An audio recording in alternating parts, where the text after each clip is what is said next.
اور اہل بیت علیہم السلام نے اتنا گریہ کیا ہے، انشاءاللہ ہم ترتیب کے ساتھ بتائیں گے کہ مولا حسین علیہ السلام کی مجالس کب برپا ہوئیں،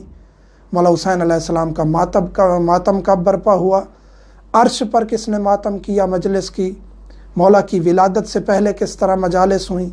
مولا کی ولادت کے بعد کس طرح مجالس و گریہ ہوا، مولا کی شہادت کے بعد کس طرح مجالس و گریہ ہوا۔ اور جو دشمنان اہل بیت اور دشمنان ماتم و عزاداری اعتراض کرتے ہیں، ان کو انشاءاللہ ہم جواب بھی دیں گے، اور انہی کی کتابوں سے اور قرآن و حدیث سے ثابت کریں گے کہ مجلس امام حسین علیہ السلام اور ماتم امام حسین علیہ السلام کی فضیلت کیا ہے اور اس کو برپا کرنے کا اجر کیا ہے۔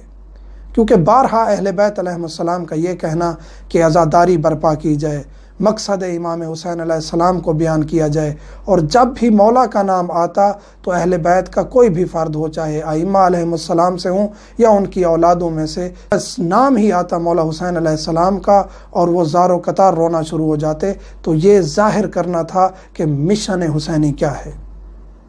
اور مقصد حسینی کیا ہے۔ تو مومنین سے یہی درخواست کروں گا کہ مجالس امام حسین علیہ السلام یہ وہ مجالس ہیں جس میں اہل بیت تشریف لاتے ہیں۔ مجلس برپا کرنے کا ثواب اتنا ہے کہ تاکید کی گئی ہے کہ اگر 2 شخص بھی ہوں، آپ کہیں زیادہ بڑی مجلس نہیں برپا کر سکتے، نہیں جا سکتے، مجبوری ہے وبا کی وجہ سے، یا کسی ایسے ملک میں ہیں جہاں پابندیاں ہیں، یا کوئی بھی مسئلہ ہے، آپ اگر 2 شخص بھی بیٹھ جاتے ہیں مجلس کے لیے، مولا فرماتے ہیں تیسرا ایک فرشتہ آتا ہے،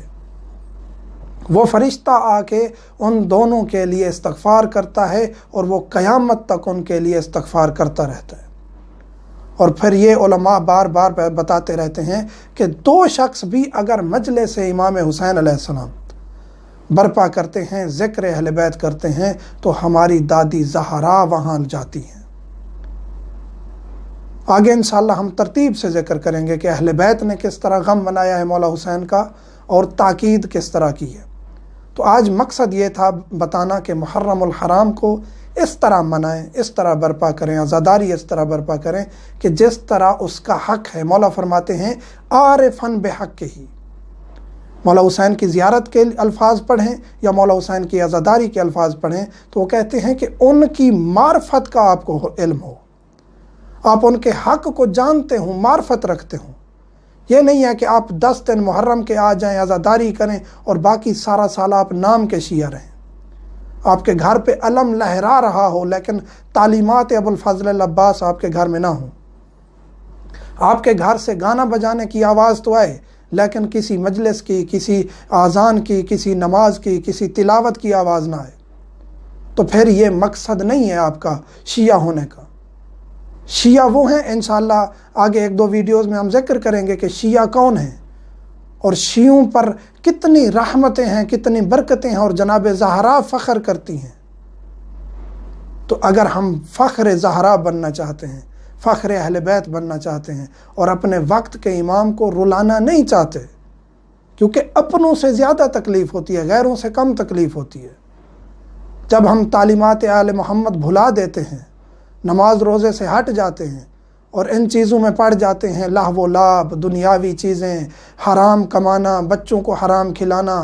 بچوں کو قرآن کی تعلیمات نہ دینا، دین کی تعلیمات نہ دینا، اور جب وقت گزر جاتا ہے وہی بچے پھر سامنے آ کے والدین کو گالیاں دیتے ہیں اور نماز روزہ سے دور ہو جاتے ہیں، پھر والدین کو احساس ہو رہا ہوتا ہے کہ ہم نے کیا کیا ہے، جائز ناجائز کماتے گئے، ان کو کھلاتے گئے، آج اس کا اثر سامنے آ رہا ہے۔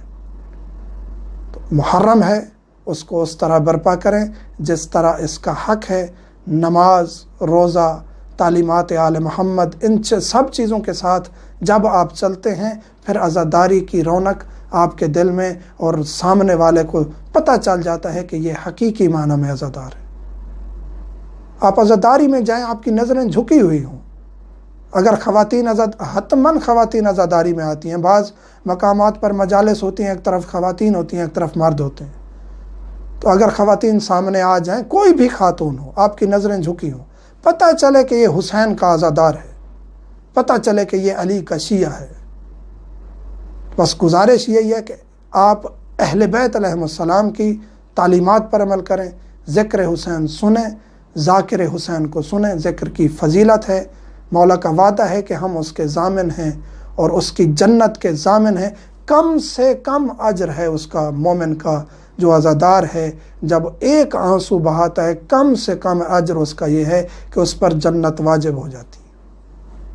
تو حقیقی معنوں میں شیعہ بننے کی کوشش کریں۔ خداوند کریم ہمیں اہل بیت علیہم السلام کی تعلیمات پر چلنے کی توفیق عطا فرمائے۔ مومنین سے ملتمس ہوں مجھے، میرے بچوں کو اور والدین کو دعا میں یاد رکھیں۔